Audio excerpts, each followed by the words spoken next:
Okay, thank you, Rohit and FDC Pixel for this wonderful session. Varun. And it's heartening to know that we all want to learn from our mistakes.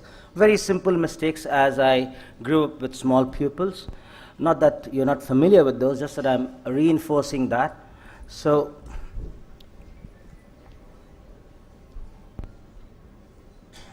can I have my slides on, please? Yeah. Good morning, and I have a financial disclosure in terms of my interest in the BHEX Pupil Expander and my ownership in MedInvent Devices Private Limited. Now, sorry, let me just pause this. Yeah, if you can see this, this is a small pupil, and this I thought was a small pupil which I had actually asymmetrically drawn to one side. But that was not the case. This was a rigid small pupil, and see how this progresses. As I have done the second hook, this is a very old video, probably taken from a VHS, I apologize for the quality, and just see what I do as I'm just doing the third hook. This is my third hook, and watch very carefully what's happening to the sphincter. I'm literally ripping the sphincter over here, and that's almost criminal. You see that? That sphincter got ripped over here. And post-op, I had a pupil like this. And now, I kind of realized and didn't learn from that mistake, but as we went on doing, like most of us, iris hooks were new and we were getting a hang of things.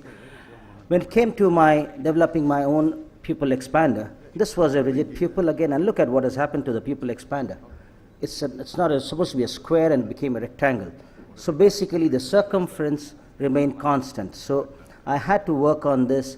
And then we realized, yes, there are two types of different animals over here we're dealing with. One is a small pupil which is elastic, and the other which is rigid. And try as much you may, you will have to tear that sphincter, or called microsphincter tears, to get expansion. So the lessons that I learned is there is a non-elastic rigid pupil and the elastic pupil, which is so typical of IFIS, or without any iris prolapse also. So how do you identify? So this is a case where you just done the paracentesis, inject a little bit of BSS, if the pupil expands, you know you will be able to get away with any pupil expansion device or hooks. Now as you go, I'll show you this one. Now if this has got pseudoexfoliation, you try injecting BSS through the side port, it doesn't budge. It's about 4.5 to 5, but it's not going to go anything more than that. So you're going to put a device, and this one is, of course, a total giveaway. You can see that ectropy on UVA, and you will have to do a bimanual stretch to get a reasonable size of pupil, unless you want to tear that sphincter in an uncontrolled manner with a pupil expansion. You can usually inject sodium hyaluronate, you can try whatever you want, but this is not going to expand. So you will need to go ahead and do a bimanual stretch and bring it to about 4.5 or 5, after which you can use iris hooks or pupil expanders or whatever you choose, and you will have a cosmetically round pupil which will cause less of glare in the post-op period.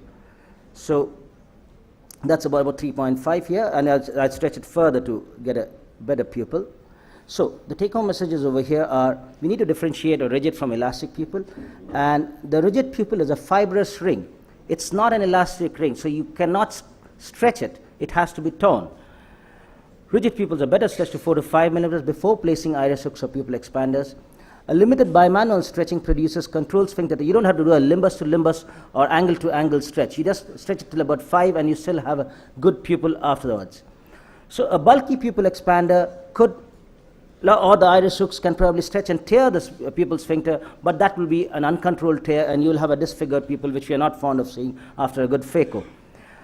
With a delicate pupil expander like the BHEX, where I have an interest, I would recommend that you do a bimanual stretch till about 4.5 to 5, and then you use the pupil expander. You get wonderful result, and that is the trade-off. So a stretch bimanually before using the BHEX. So this is another case where this was a uveitic eye, and with posterior synechia and a fibrous pupil, so I released the synechia over here, and then I tried doing using a forceps to peel off that membrane. And I thought that, well, yes, after this, maybe if I inject a bit of viscoelastic, I'll get a larger pupil.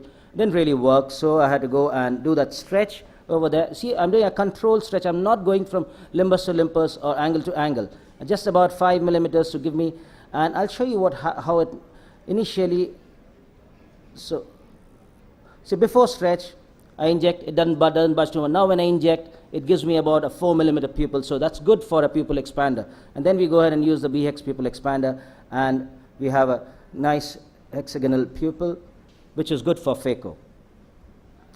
So mechanical dilatation, you have hooks, but you will have to judiciously use stretching to your advantage. Now the mistake number 2. What do we do with a small pupil as soon as we have made a paracentesis? We inject viscoelastic to see how much more expansion are we getting. Are we going to choose not to use iris hooks or pupil expanders? We always want to save on consumables and time. Okay, so in that process, we inflate the anterior chamber and try to see the expansion of the pupil. And that, if you do choose to use a pupil expander or iris hooks after that, this particular step is going to be counterproductive and going to be to your disadvantage. So let's see. When you overfill the anterior chamber, it serves really no useful purpose, just except for giving you a bit of momentary confidence. So if you have taken that decision to use hooks or pupil expanders, you must realize that overfilling pushes the iris against the lens capsule. It would serve better to keep the anterior chamber underfilled and inject a little bit of viscoelastic under the pupil margin to cause a little bit of bowing of the iris, which allows room for that iris hook and the pupil expander. And you see, when you inject viscoelastic, this is what happens, that the iris is going to get plastered, and it's going to be difficult, and it's going to be difficult for you to reach with the iris hooks also because you're traversing different planes. So inject a little bit of viscoelastic under the pupil margin. Very small tips, but they can come handy, especially in tight situations. So inject viscoelastic, lift off that pupil margin from the anterior lens capsule so that you have room over there. You really don't need a deep anterior chamber, not a very deep anterior chamber, unless you're using a very bulky pupil expander. So that's how we do this. We inject a little bit of viscoelastic, very little in front of the pupillary area so that we don't have any endothelial touch by any chance, and then inject viscoelastic under the pupil margin, and then go ahead and use any device you choose. Whatever, even if you're using iris hooks, this works very well. So these are my publications, one in IGO in December 2017, and in the Journal of Cataract and Refractive Surgery. I urge you to go read these, and you'll find a lot of mention of this in these 2 papers. Thank you very much.